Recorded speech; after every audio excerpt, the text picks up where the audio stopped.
I'm so lucky that I know the estate better than the princess. After all, she's looking for me, and if she finds me, I'm done. Such powerful people can do anything, and I'm afraid I won't be able to work as a waitress in the future. Worse, if I have to immigrate to Canada. That's just scary. Although, I would also do anything to ruin the life of the one who stole my fiancé. And not just any fiancé, but a prince. Hi, my name is Joan, and this is the story of how the prince fell in love with the maid. And I mean me. It wasn't that long ago that I never thought I'd be associated with one of the royal families. To be honest, I hadn't taken much interest in the lives of such people before. Many would consider me odd, but I never wanted to live a life of luxury. For me, happiness is about comfort and as little attention as possible. But adulthood has its surprises. When I went to college, I needed a lot of money to pay for it. The solution came in the most unexpected way. My humble resume got a response from a woman who offered me a job as a maid. I didn't have other options, so I took it. But when we met, this woman was very strange. She examined me like I was a sculpture and took pictures of me, saying that my appearance was a perfect fit. You can't imagine how scared I was. I regretted that I came at all. But after a couple of days, I got a call and was told that I got the job. That's when I found out exactly where I was hired as a maid. Not only skills played a huge role, but also my looks, and I was considered quite beautiful. As for money, even my parents couldn't believe what I was supposed to make. I had to go to the estate with all my belongings, since the servants lived on the royal family's property. I had to study remotely. If you think the mansion looks like a luxury palace, you're wrong. From the outside, it's a sullen gray structure, which I'm sure already existed when mammoths were around. And just when I thought the royal family had absolutely no taste, I froze with delight when I got inside. It's hard to describe the luxury that surrounded me, but it all faded when he showed up. Richard, the young prince, and the most handsome guy in the universe. The first few days when my duties were explained to me, all I could think about was how to avoid looking at Richard. And because of that tension, I was totally freaking out. The pinnacle of my stupidity was when I dropped the candlestick with the lit candles right on Richard's sheets. The bed burst into flames like a haystack.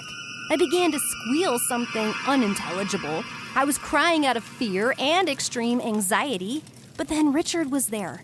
He just threw the sheet on the floor and stomped down the fire. When I saw him, I almost fainted. I was so frightened inside. I'm done. I'll go pack my things, I cried, and was about to leave. Wait, where are you going? Are you okay? I froze, unable to believe my eyes. He's talking to me? Are you hurt? Richard walked over and took my hands, examining them. At this point, my brain left the chat room, and my heart decided to stop beating. Turns out Richard was even more freaked out by the fire than I was. Joan, right? It's a beautiful name. Richard smiled, and I almost had tears in my eyes from joy and excitement. He knows my name. You were about to experience the real cringe, because I didn't say anything back. I just stood there like an idiot and didn't say anything. Eventually, Richard left without hearing a word from me. And after that, not only was I not fired, Richard took an interest in what I was doing. This time, I found the courage to talk to him. Richard was surprised that I wasn't looking at their royal jewels with my mouth wide open, and I was not interested in their treasures. Usually, the servants gossip a lot and envy their lifestyle. I told him straight out that peace is what matters to me. A cozy apartment, a couple of cats, instead of a huge mansion, where it's so easy to get lost. The prince and I began to talk sometimes. It even frightened me because the other servants were giving me weird looks, and the other maid, April, warned me that I'd better not talk to Richard at all, or Emily would kill me. It wasn't long before I found out who Emily was, when a stunning beauty arrived at the mansion. No kidding, it was impossible not to fall in love with her. So, that was Emily, Princess, and Richard's future wife. And as beautiful as she was, she was unbearable. Not a single visit from her went without firing one of the staff members. And thanks to my amazing talent for ruining things at the right moment, I was a prime candidate for dismissal. Emily took notice of me right away. Unlike the other maids, I had my hair down. Don't think I'm such a klutz. It was Richard's personal wish. Beautiful, but stupid. Apparently you don't value this job. Emily gave me a disapproving look. Maybe we should cut your hair. I was speechless again. My lips trembled with resentment and fear. She looks great with her hair. It's with my permission. Richard stood up for me, and I exhaled the last bit of air from my lungs.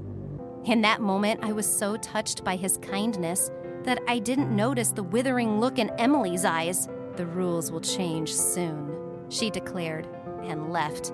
You think that was the most embarrassing situation? The main cringe occurred the next day. I was setting the table and I saw Richard and Emily kissing. I zoned out. I imagined I was the one standing in Emily's shoes right now. Then my foot caught on something. I fell on the floor, and the soup I was carrying ended up on Emily. I ended up bruising my nose, and Emily's beautiful dress had a great big yellow stain on it with chunks of first-class vegetables. The chef's dish was served. Are you okay? Richard jumped up to me and gently lifted my head. Our eyes met, and the pain in my nose went away. Yes, I managed only to exhale the word. Tell her to pack her things and get the hell out of here. Emily's squeal was heard all over the estate.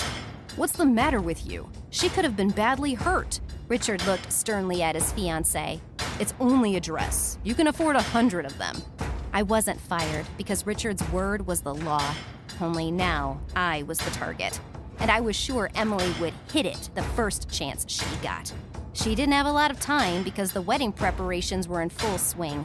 Richard was always very moody because he was tired of the constant chaos, the business meetings, and the noise. He wanted some peace, so he came to see me a lot, just to talk. And every visit caused me to tremble in panic. Do you think I was worried for nothing? Oh no, because soon there was a real apocalypse. Richard kissed me. I think I'm in love with you, Joan, he whispered. And guess what I said? That's right, nothing. Because I was speechless again. I want to call off the wedding. Emily is not my person. And that's what brought me back to Earth. Richard, you can't do this. You can't do that to her. I'm only following my heart. He took my hands, and I melted again. Sometimes you shouldn't listen to your heart. I turned Richard down with great difficulty. I thought it was my last day at work, but I was wrong. Richard didn't fire me or pursue me, and I thought my life had gotten better. A few days later, April came running into my room. Joan, run! What? Where? Why? Richard called off the wedding. He told Emily he loves you. April's face looked horrified. Run, Joan, run! Out of the estate, out of the city, out of the country. She'll ruin your life. So I ran, running through the mansion like a mad woman, thinking I'd have to go to Canada after all and hide in the woods forever. I'll live with beavers and moose and make a giant snowman and name him Richard. It's a nightmare. That's where you and I met. I'm hiding from furious Emily and the guards, hoping to escape her rage. But she found me. Emily, please, I didn't know this would happen. I tried to talk him out of it. Listen to me. She burned with her gaze. You will disappear from here forever. Say you love someone else. In return, you will get as much money as you want. You want to buy his love? You will not be allowed to be together. A member of the royal family can only marry his equal. And who is your family? Farmers? Workers? Emily grinned. And she was right. My parents are simple workers. Richard wouldn't be allowed to be with me. So I took Emily up on her offer. I had to lie to him that I was in love with another guy and that I was about to get married myself. And I think he believed me. I had to leave the estate and come home.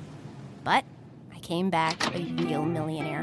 Emily kept her word, and now I'm very rich, and they were kind enough to keep me in college as a distance learner. I didn't need to work at all. I could just enjoy my life, but I can't because I'm also in love with Richard. And seeing the video of their wedding on Instagram, I couldn't hold back my tears. A few months later, I realized my dream of a cozy home and kitties. I named one of them Richard. I also have a rat named Emily. One day, some men broke into my house. They said that I had to go with them. Obviously, I told them to leave, but when they said they were here at Richard's request, I felt the ground slipping out from under me. I agreed, and soon I was on a boat, where I met my sweetheart again. I was about to leave, telling him I had a guy waiting for me, a guy who didn't exist, of course, but the conversation turned out to be serious. Richard took me to a cabin and showed me a stack of papers. My whole life was in